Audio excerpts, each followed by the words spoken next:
Today we're going to be doing a wee demonstration with an association with Calor gas for chocolate chip muffins. This makes 12 muffins. Always preheat the oven first. So we're going to put our oven on to 170. First of all, we're going to get 2 eggs, just 2 medium-sized eggs, into a bowl. So we're going to be mixing this first of all with our caster sugar. So that's our 3 eggs, and then we have got 200 grams of caster sugar. So just try and whisk it up as much as possible to keep it as light and fluffy. So next we're just going to melt our butter. Next we take our large bowl and we mix our flour. We're using plain flour, 130 grams of plain flour, 50 grams of cocoa powder,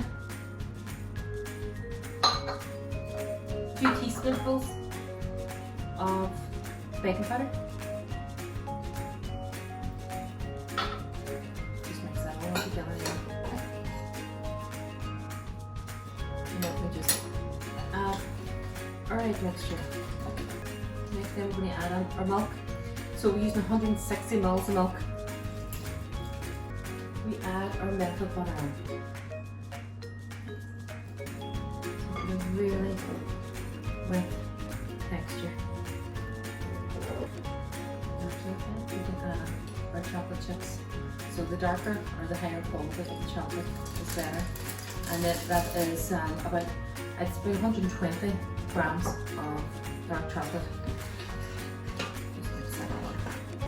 So then we bring out our wee tray. These are the muffin cases. You can actually use ordinary bun cases as well. These here are obviously a wee bit bigger. You'll get 12 of these out of it, or you can actually then go for the likes of the smaller ones. You'll probably get about 18 out of the mixture then. Okay. Always make sure you get some chocolate chips in as well. So go right to the bottom of the bowl, because the chocolate chips will all fall to the bottom. And we're just filling slightly over half, no matter what size your bun case is or your muffin case is. Always just never fill it to the top, because that's when it'll kind of explode all over the place. And these go in to 170. Okay, so that's 15 minutes in the oven now. And then we just lift it. Okay, so there we go. Hope you all enjoyed that today. Thank you.